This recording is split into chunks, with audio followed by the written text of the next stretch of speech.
From the Virginia Audio Collective at WTJU 91.1 FM and Brown College at the University of Virginia, this is Circle of Willis, human stories of the science that shapes our world.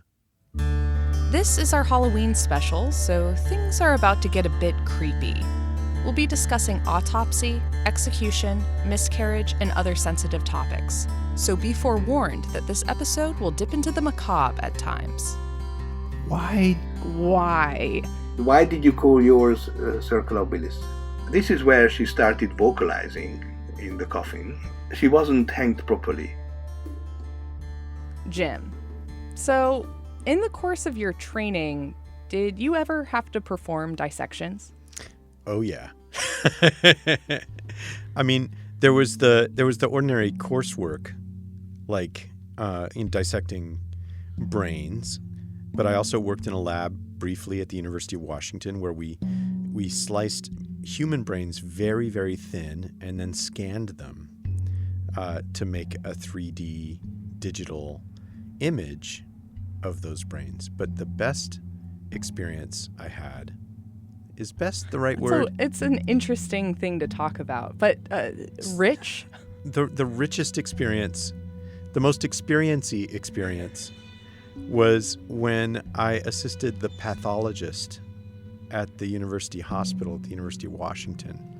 The first person on whom I helped perform an autopsy was a 99-year-old woman who had dropped dead at her good friend's 100th birthday party.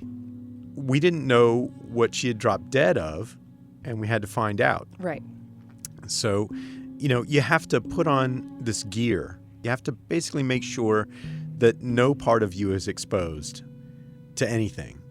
Not only that, but you have to put this special stuff under your nose to cut the odor a little bit. The body comes in. It's on the table. And your job is to remove the viscera and the brain and the spinal cord and other kinds of things. Did you have to psych yourself up to do that? Yeah. And in fact, even telling the story now, there's so many psychological elements to juggle, especially when you're first starting. I'm not the pathologist, right? I'm the assistant, right? So I'm just like, cutting things or pulling stuff out. Yeah, the worst parts of it. Yeah, the worst parts of it. First time I went in there and did that, I actually had at some point started to faint. Yeah. And the pathologist says, here's what you do. She saw it starting to happen, and she's like, you go sit over there in the corner, sit down on the floor, and breathe slowly and deeply, because if you pass out, I don't want to have to be doing an autopsy on you next. Yeah. The dance is, there's body and fluid and goo and blood and just, it's gross. And it's a person who's loved and cherished and who has dignity. Right. And, sort of putting that all together is it's tricky. It's daunting. It's hard to figure out. So I've got a story to share with you, and it's not my story, but it kind of broaches the question of, like, what if dead wasn't actually dead? What do you mean? Okay, so close your eyes for a second and just, stick with me. Let's pretend that it's mid-17th century. You're a physician in Oxford, England. You and your research partners are given the bodies of those executed for autopsy in order to study them to further science. So one day, just like any other day, a coffin with the remains of someone recently hanged arrives at your personal study because you don't have an anatomical theater. It's just kind of at your house. Okay. You and your buddy go about your normal preparation, opening a window or lighting candles so you have enough light, getting your notebooks and quills ready, making sure you're totally prepared in case you're about to make a total anatomical discovery. And when everything's in place, you go to retrieve your subject, cracking open the lid of the coffin to find that the body you were about to open up whimpers. What do you mean whimpers? Like makes noise. Makes noise? Like she's breathing. She has a pulse. She's not dead at all. Yeah, it shot off like a rocket from shit in my pants. Exactly. So this is actually something that happened to Thomas Willis, who's the namesake of of our show.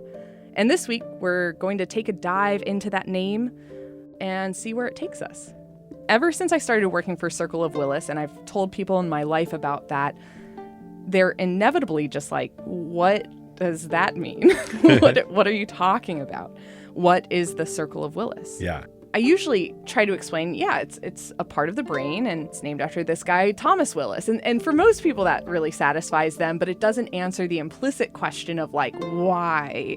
Why is the show that you work for called that? And I was wondering that, too. So one morning when my matcha latte was, like, really hitting, I just, like, got on Wikipedia and started clicking and clicking and clicking until I ended up so far down an internet rabbit hole that I realized, like, oh, I get why this might be a little bit hard to explain. And not that I found like I was finding your reasons for calling the show Circle of Willis, but I was finding something. That's kind of what I want to talk about today on this show. And we're going to take it step by step. And eventually we'll get back to the full details on this little spooky story I just talked about. But before we get any further, I'd like to introduce our production assistant, Kaylyn. Hi, guys. She has been working behind the scenes on a few episodes, but this is her sort of debut on the audio side of Circle of Willis. Yeah, I'm super excited to be able to have this chance to interview. I am a fourth year. I'm graduating next fall at the University of Virginia, and I live in Brown Residential College, and I'm studying cognitive science with a concentration in neuroscience and double majoring in psychology and minoring in drama. So that's where my interests are kind of aligned with this podcast and some of my skills, making all the edits for you guys in the background, making it sound good. So to kick it off, Jim, could you tell us exactly what is the Circle of Willis? I'll do my best.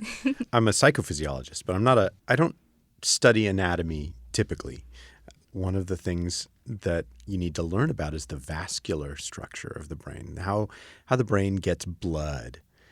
And right away, I was taken by the Circle of Willis because it's super duper special.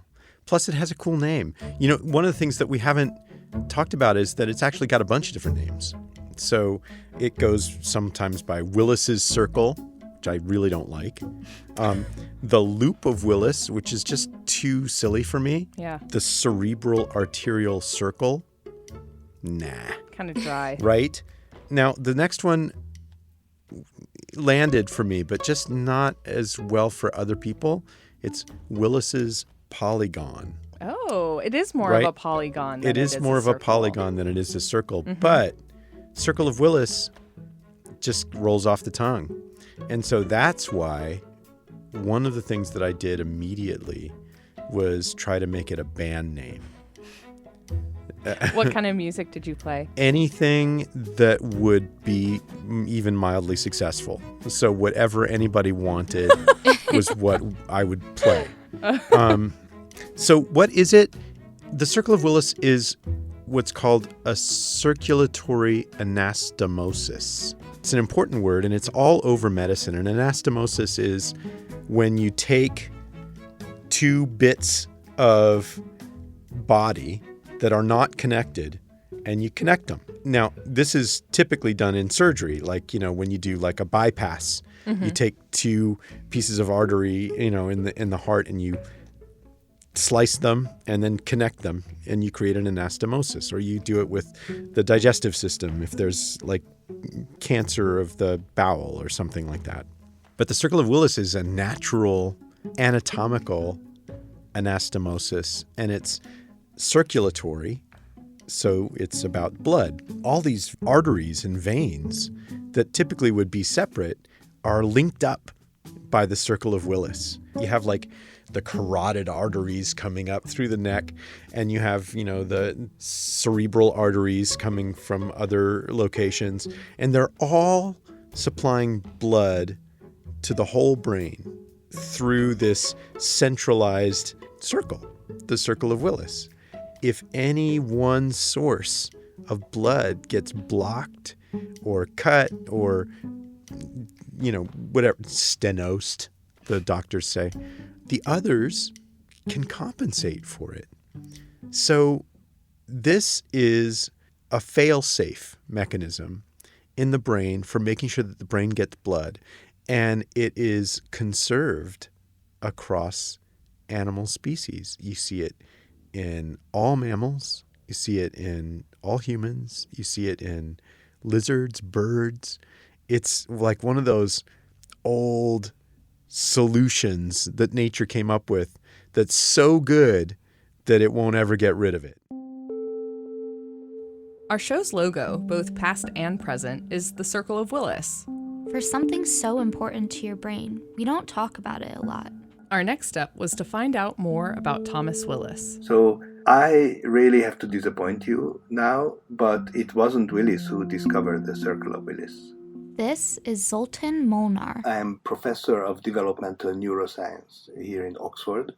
I study how the brain is developing, how cells are produced, how they migrate, how they interconnect, and how they assume these functions. I'm also tutor and fellow at St. John's College. And why did you call yours Circle of Willis? Well, that's what we're hoping to figure out.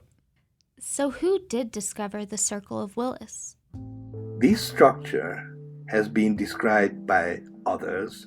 Gabriele Falloppio described it in 1561, and Giulio Cesario described it in 1627.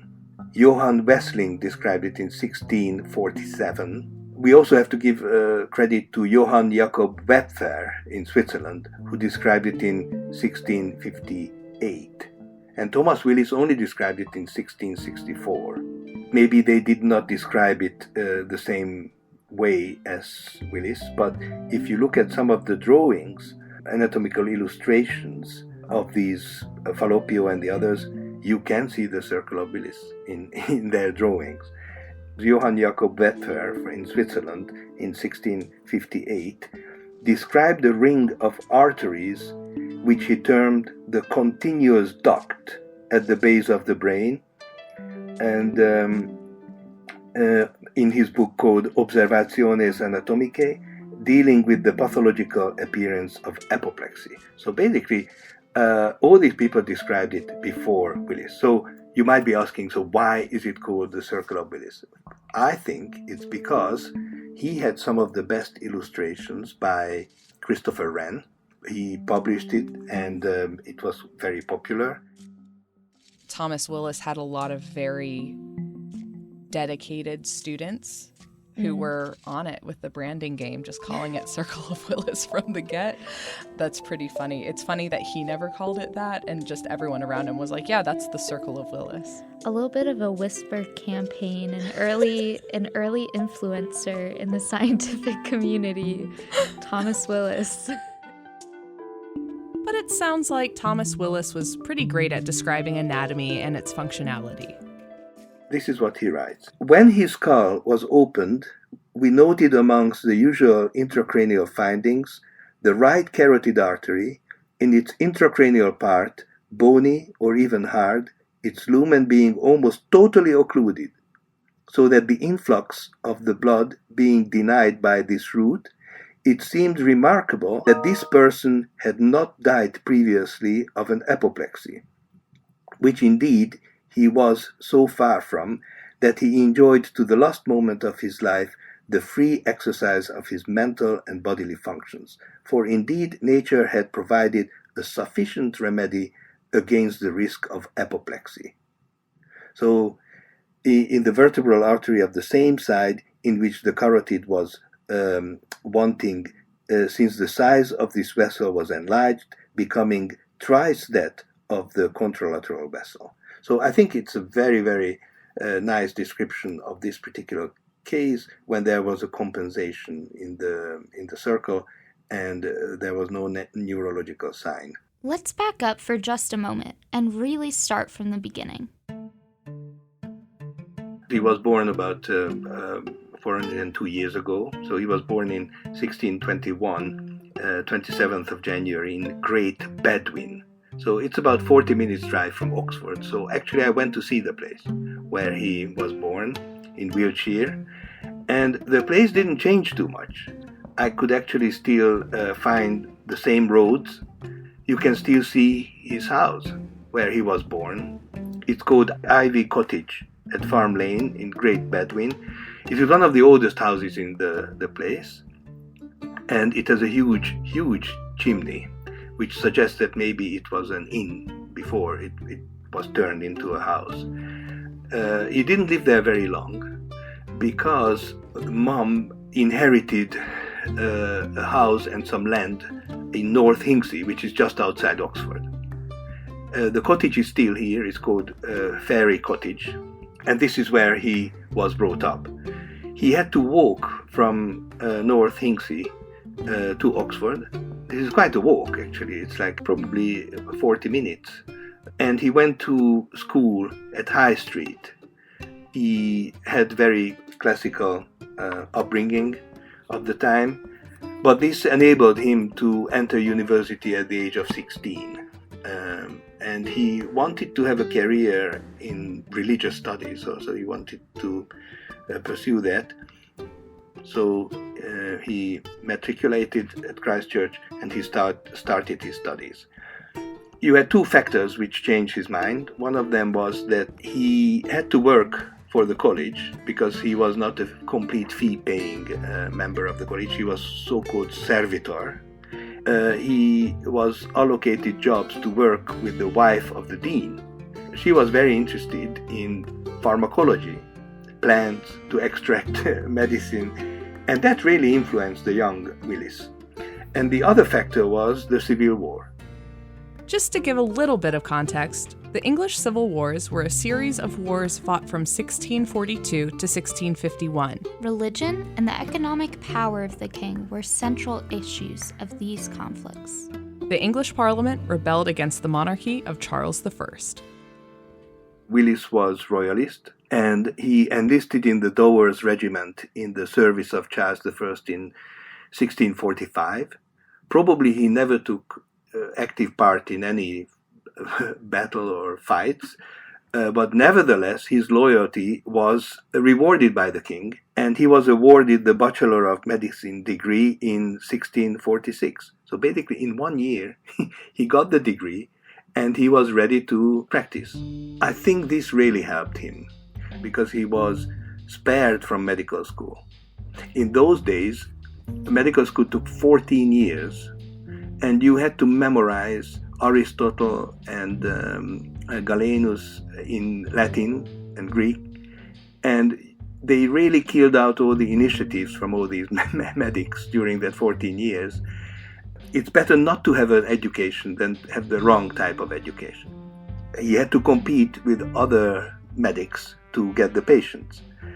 First-hand experience, because he could see the patients himself, and in fact, Thomas Willis's case book was published by Kenneth Dewhurst in 1981, and from this book we know what kind of cases he has been looking at, where his patients were, what did he charge, and his descriptions of some of these conditions are just incredible.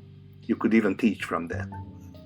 He benefited from not having a medical training because he was listening to his patients, he was very curious, he observed the cases, and he was looking for a rational explanation.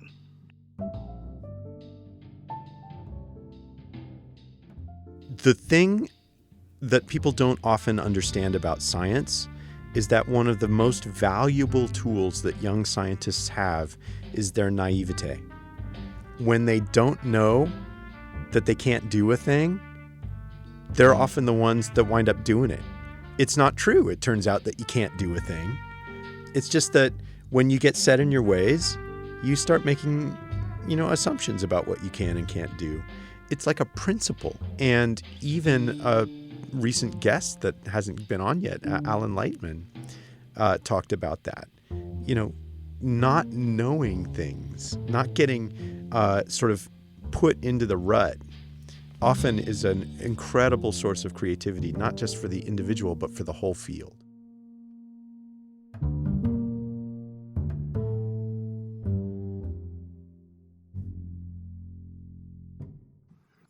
There is an intellectual fermentation in Oxford during this time. Remember, the term neurology was given by Willis in 1664 in the Cerebri Anatomy, and in 1665, Hooke gave the name cell. So it's amazing that some of these discoveries were made at this particular time. I was talking about this period with Ian Pearce, who wrote The Instance of the Finger Post, my favorite book ever.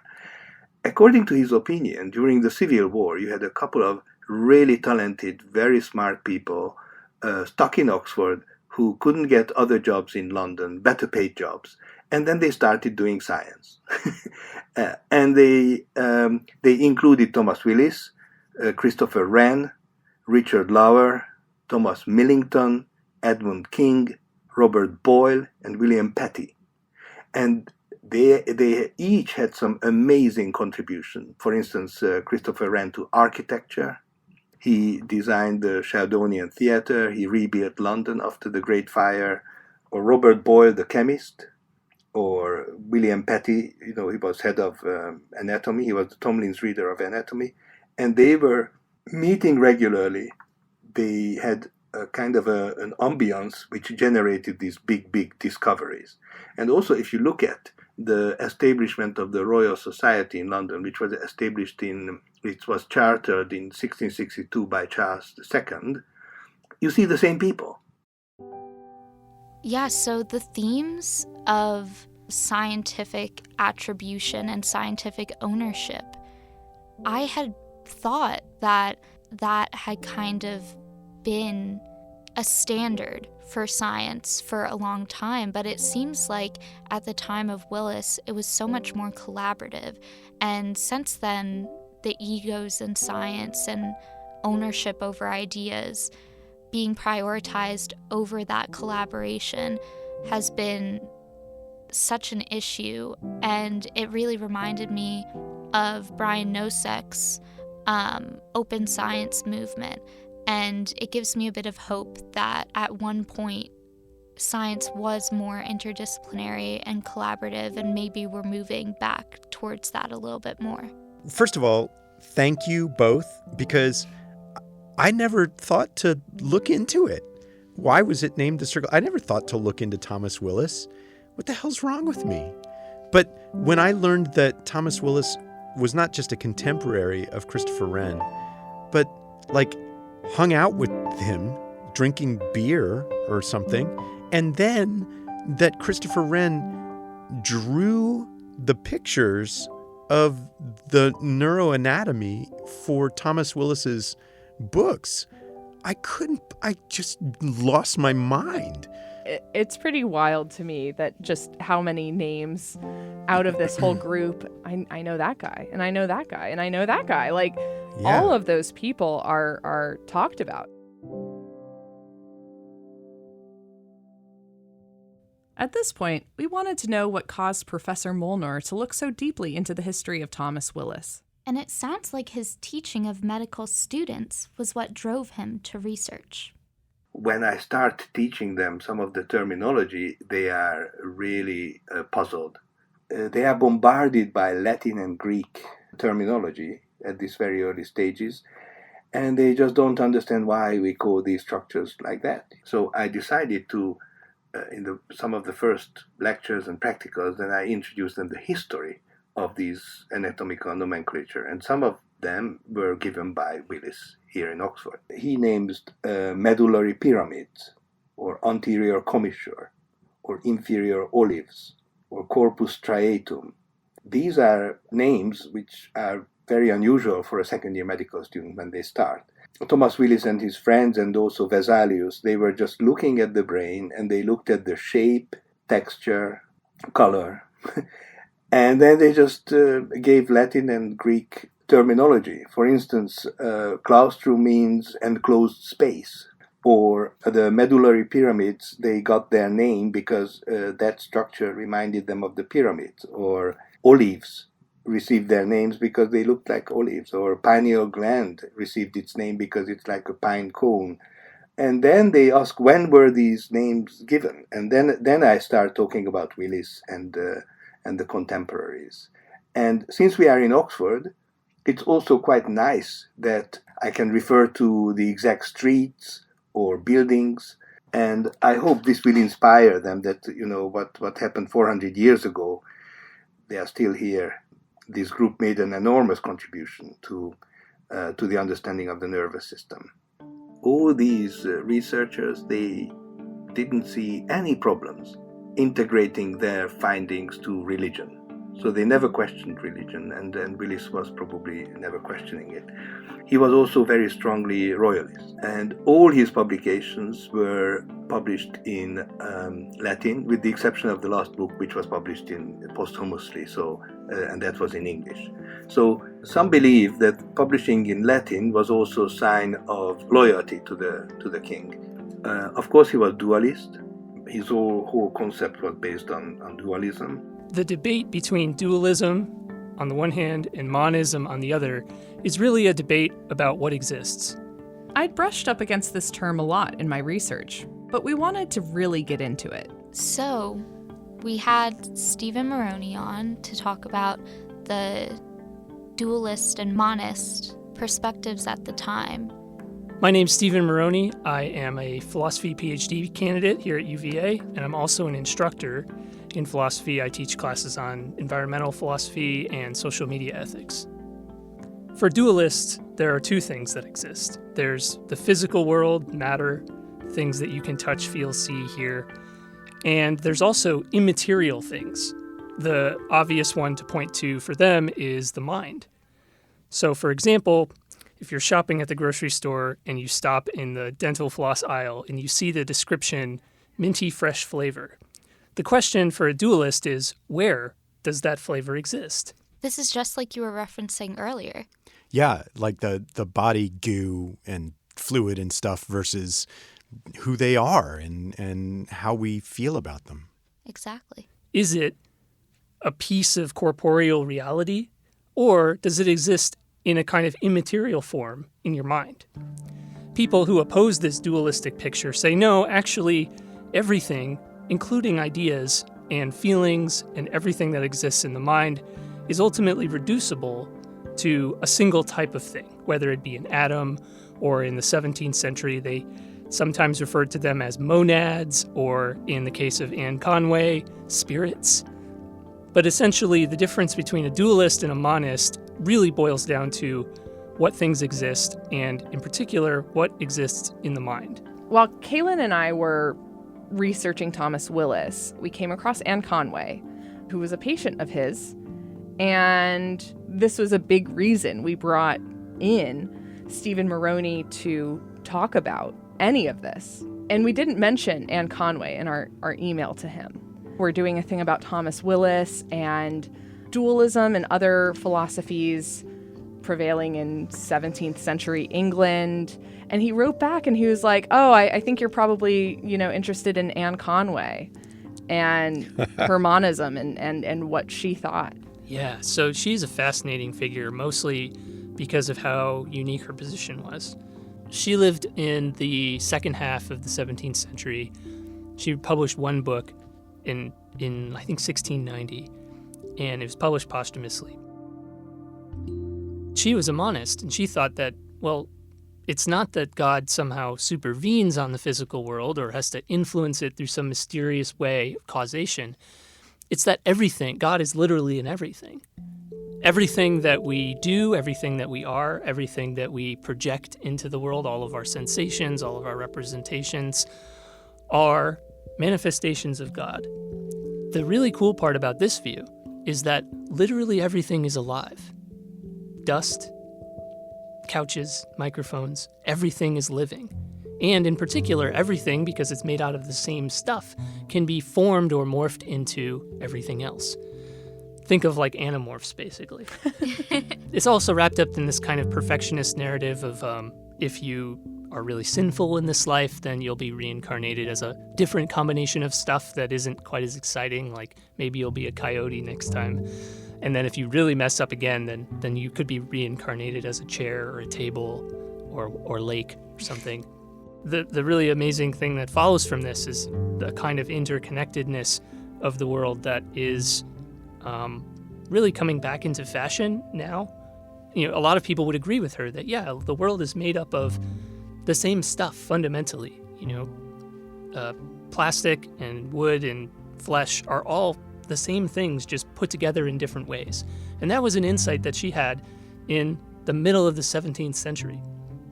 She was writing decades before Newton published Principia, which was 1687 or something like that. So Isaac Newton's ideas weren't in the world yet. We didn't have a kind of like mechanical understanding of the machinations of the universe. And yet, this woman, who was almost certainly the only woman in these circles that she was running in, these intellectual circles in England, alongside people like David Hume and John Locke, Thomas Hobbes, she had this amazing insight about the interconnectedness of all matter. She was severely, today we might say disabled by her constant migraines. That was one of the defining features of her life, was that she was constantly in pain. It's very interesting how they tried to treat migraine, and Willis did write about migraine, and he considered it the condition of the vasculature, which is very interesting because some modern concepts also make the vasculature, in the causal relationship. They usually just cut the jugular vein and let some blood out. This is what one treatment for migraine. We wondered if there was any evidence of how her philosophy influenced her own thinking and feelings about her health problems. I don't know much more about her biography, other than I know she sought a lot of different remedies, as you would if you were in constant pain. But the way in which you become a philosopher at this time period looks a lot different than it does now. Now you have to go to a university, you have to study under, one person. For the most part, you have to take classes, you have to then teach classes. Back then it looked different. Back then you had to have a lot of money so that you didn't have to work all the time. Predominantly you had to be a man, and it helped if you were in England if you were a white man. More importantly, it mattered who you knew. So how would you get access to reading, for example, one of her contemporaries, French philosopher and mathematician Descartes? He's famous for a lot of things, one of them being a dualist picture of the universe. How would you get access to his writing if you weren't a wealthy, aristocratic man? Descartes wrote in Latin. His work was only published in French years after. So Anne Conway, despite her struggles physically, had to have had a very wealthy and leisure-giving upbringing in order to be in a position to even read the things that intellectuals in England in the 17th century were talking about. So it's in some ways, a much more closed-off system, but in other ways, it was a lot more liberatory because you didn't have to have a degree in order to sit in a room with, David Hume, who was one of the most famous philosophers of his time period. Professor Molnar also pointed out some major differences between now and then within the field of medicine. I think probably science worked in a different way then. I don't think they had such big egos in those days. They were all working together. They dissected together. They discussed science together. I think the whole ambience must have been very different from today. So probably there was not much competition. And Willis always acknowledged help. So in his books, he is giving credit to Christopher Wren for the drawings, and also he's giving credit to Lauer, who was his student and was performing most of the dissections. So I don't think ego was involved in those days. Willis never left England. Whereas in those days, it was very common that anatomists especially, and medics, they studied in Italy, Padua or Leiden, where anatomy was a bit more advanced. It was slightly later that London had an anatomical theatre, and also the Charter allowed professors to claim the bodies of executed prisoners for public anatomical dissections. So Willis was probably exposed to all these discoveries through the constant flow of scholars to Oxford, which was already present. But himself, he did not travel. For 1 year, I think he overlapped with William Harvey at Merton Street, and Harvey described the circulatory system. So it must have been very interesting when they were going into the neighboring house in the evening. Yeah. Things have just become a lot more professionalized in both of those subjects. After Thomas Willis's time, but still in that sort of culture, there are many potential examples, but the sort of quintessential example is Goethe. You know, he's writing novels and poetry and plays and scientific treatises and studying architecture and just doing sort of all the stuff that he wanted to do and thought was interesting.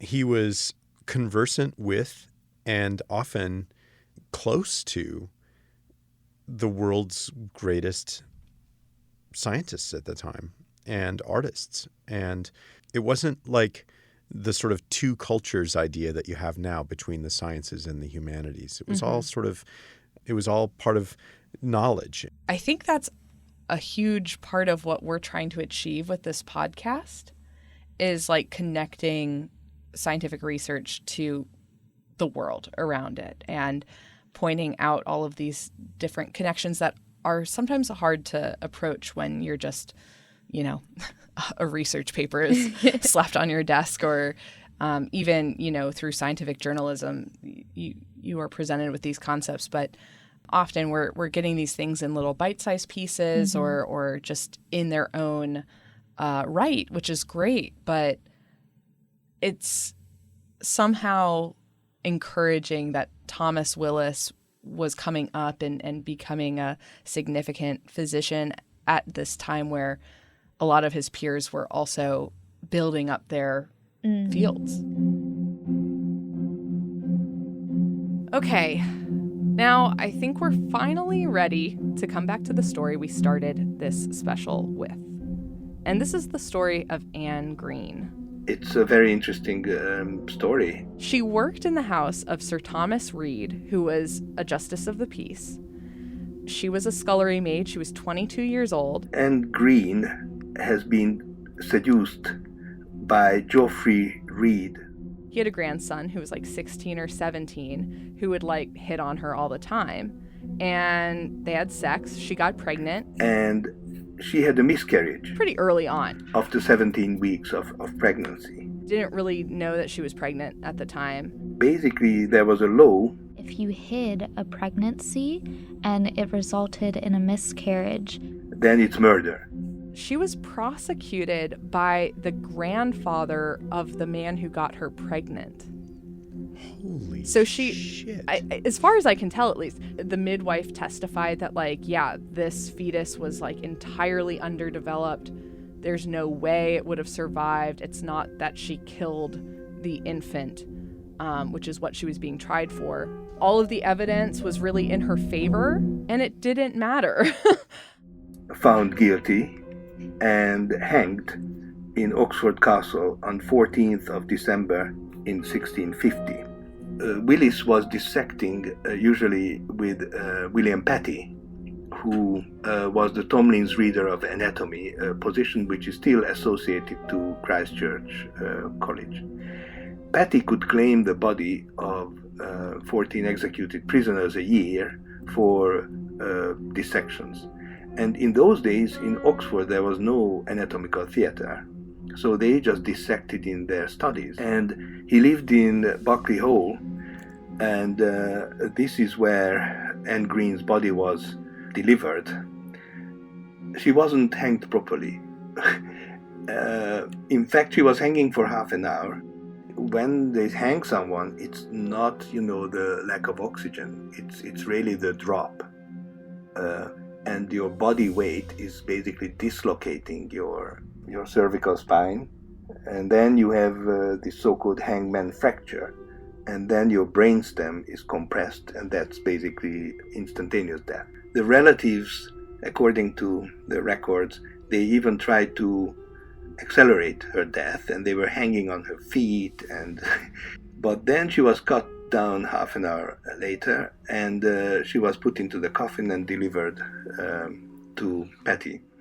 And this is where she started vocalizing in the coffin. The soldiers wanted to help her to die, and they were stamping on her chest. And if you think about it, They could have been restarting her heart. Famously is one of the best ways to save someone in a scenario of circulatory distress. Yeah, Thomas Willis and William Petty, who are like autopsy bros, crack it open and they see that she's breathing and that she has a pulse. then she started to come around, and Willis and Patty let some blood out.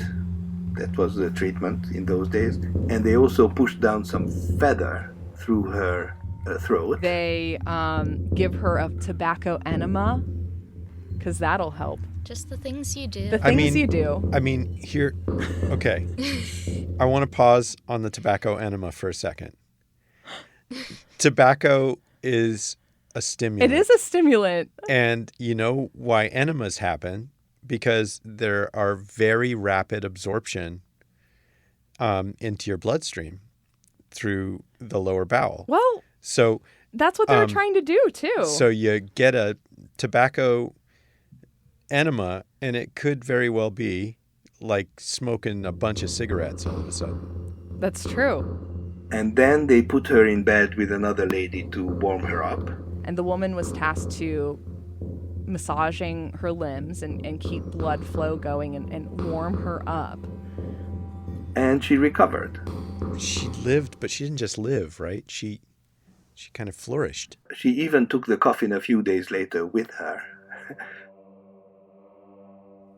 Sir Thomas More died 3 days after Anne Green's attempted execution. Perhaps out of fright from her resurrection? Basically, Willis and Patty, they produced a small flyer, which there is a copy in the Bodleian Library about this, where they describe this whole story, a wonder of wonders, because they resurrected, somebody from death. And after this, they became extremely famous, and they had a huge flow of patients, and they could charge anything for their services. Willis's career took off. He moved to Merton Street, into a much bigger house, and then he started practicing there. This Berkeley Hall, where all this happened, is still here, off from High Street in Oxford, and now it is hosting a restaurant called Chiang Mai Kitchen, which is a very good Thai restaurant. So at the end of the academic year, when we finish neuro teaching, I usually invite all the people who helped us with the teaching to this restaurant, because this is the place where Willis's career really took off.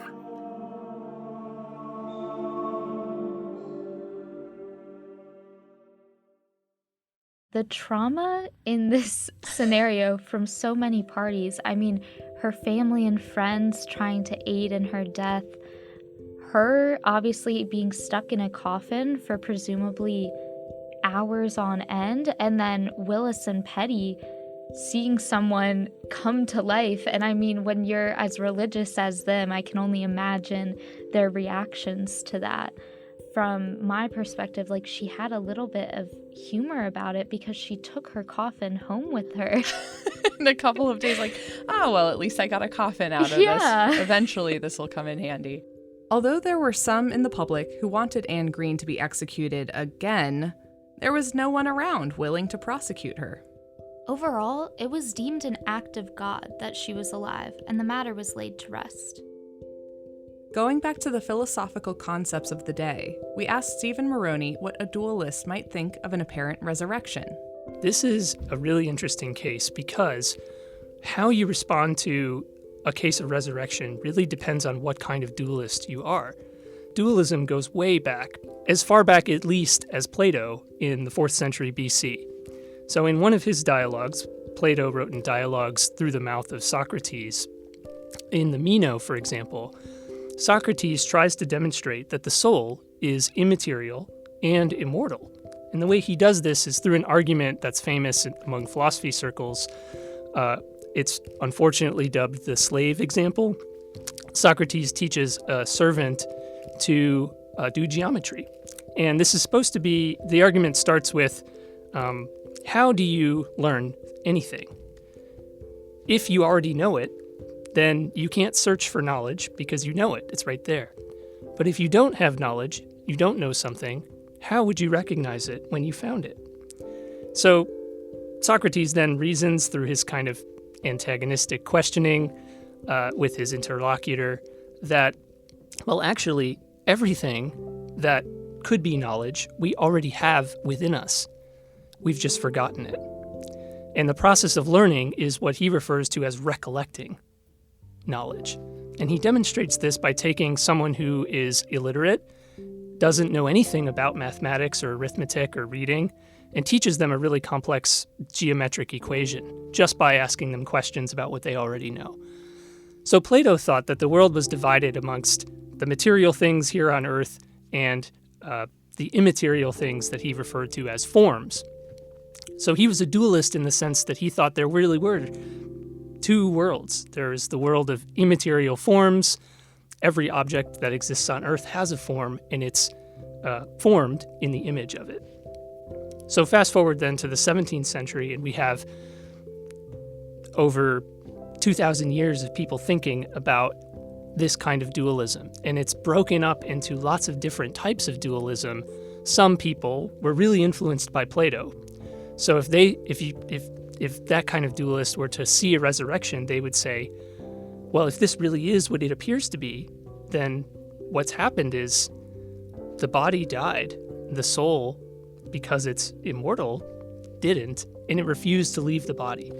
And so in that sense, maybe someone might say that that person who came back to life is actually a different person. It's the same soul, but the body died, and then the soul kind of, brought into existence a new human using the same form. Another way of looking at it would be if you're, say, what's referred to as a substance dualist. This is someone who believes that there are two different types of substances here in the world. There's the immaterial mind that can't be reduced to physical matter, and then there's matter. They would say, well, the mind clearly is still there if that person came back to life, and the matter perhaps never actually died. Maybe it just appeared to die. So a substance dualist would have a harder time explaining how the body could die and then come back to life. And a monist? Well, I think a monist in this time period, 17th century England, may put it in terms that are deeply influenced by Christianity. So, for example, Anne Conway, Lady Anne Conway, as she was referred to, she thought everything was a compound collection of little tiny particles that she called spirits. These spirits were literally pieces of God that were organized in lots of different ways. The cool and kind of spooky part about this is that because God is immaterial, that means, on her view, that the corporeal physical world doesn't exist. Everything is immaterial. Everything is literally part of God.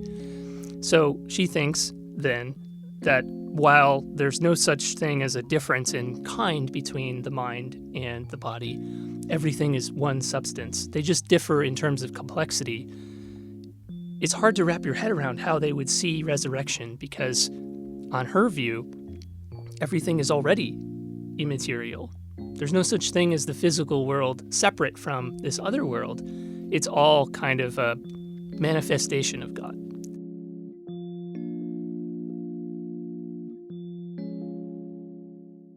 there's so much here that it's killing me. I feel like really lucky that I thought that the Circle of Willis was funny, because I didn't realize how much was underneath it. After we stopped recording, Stephen talked a bit about how any topic starts with the objective topic itself, but eventually you might begin talking about how does the world work the way it works. And I feel like that's how this ended up. I mean, Circle of Willis has both, okay, this is a psychology, neuroscience focused podcast, and this is a neuroanatomical thing that's extremely important to getting the brain to work. But also, Willis is so important to science as a whole, and then his contemporaries, and then what does it mean for us to have a brain in itself, our soul's refusal to leave the body in the resurrection. I mean, it really is so expansive in meaning that it's hard to describe. I think what I'm struck by is just how small of a chance it seems that this anatomical part was named after Thomas Willis. I mean, he didn't discover it. He wasn't the first to draw it. Maybe he was, the best to describe it. But he didn't call it the Circle of Willis. It was only because he had basically like a fan club of his students who called it the Circle of Willis. It could have been named after anyone else, but instead it was named after this guy who didn't really have much medical training and was a fabulous, for the time period, medical practitioner. Amazing at describing malady and anatomy. And he was plugged into this whole world of intellectuals, which included people like Anne Conway and even just the fact that it's him who treats this poor woman, Anne Green, after her failed execution. I can't believe that you found this story. I can't believe it. I've been carrying around my my sort of somewhat tongue-in-cheek but also authentic delight at the name Circle of Willis since 1991. Never thought about Thomas Willis. Occasionally, now that we have the internet, I think years ago, about 4 or 5 years ago, maybe saw Thomas Willis and was like, oh, that's, I just put him in the bin of old guy who did a thing, and now we have to live with his name.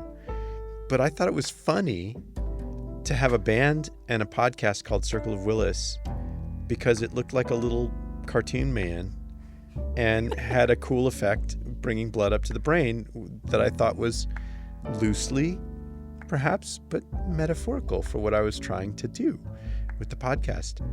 And now the layers underneath are so amazing. I can't thank you guys enough for doing this. My pleasure. It was really fun to kind of fall down this rabbit hole and be able to keep going on it. I find it extremely wild that Thomas Willis, he treated this woman for whom execution had failed. But she could have easily been strangled. I mean, she was hanging for 30 minutes, right? We know that hanging doesn't kill you by strangulation. It kills you by actually destroying the structure of your brain stem. But still, being strangled for 30 minutes is just as likely to kill you as anything else. Doesn't sound fun. No, exactly. So I have to wonder, what kept blood going to her brain at that time? Oh, let me give you the answer. It was the Circle of Willis. I just think it's wild. This is without any question. The Circle of Willis, possibly because of its multiple redundant pathways to supply blood to the brain, is what was keeping her alive while she hung by the neck for a half an hour. people yanking on her. With people yanking on her. Wild. It definitely stuck with a lot of people, this whole story. There were multiple pamphlets written about it afterwards to kind of spread the news of her revival. Here's another wild thing. The two experts we talked to, they both focus on telling these like deeper stories. So Zoltan tells all of these stories to his students so they understand why neuroanatomy is named the way it's named. That's his whole thing. He brings people out to the places that this happened at in Oxford. He goes and visits those places with students and research assistants. And Stephen Moroney, his pet project, is talking about what the lives of philosophers were like and why they believed the things that they believed in a real materialistic way. It was just wild. Asking this question just connected me to more and more people who are trying to do the same thing that this show, Circle of Willis, is trying to do, which is kind of broaden the scope of what discovery implies and means and what it implicates, what's implicated in the process of knowledge. Like, it expands beyond just those two formative, what is the Circle of Willis, who is Thomas Willis, so quickly because it's so interconnected. And became really interesting. Yeah. I mean, usually, we're trying to make things interesting. That's like a big part of our job is like framing stuff. And but there's so much just like crazy stuff in this whole story and what we've talked about with these people. And it helps maybe not answer the question of why this show is called Circle of Willis, but about what that means, that this show is called Circle of Willis. And I think it's okay. It's beyond a singular answer. All the different pathways to interest and knowledge, the metaphor deepens.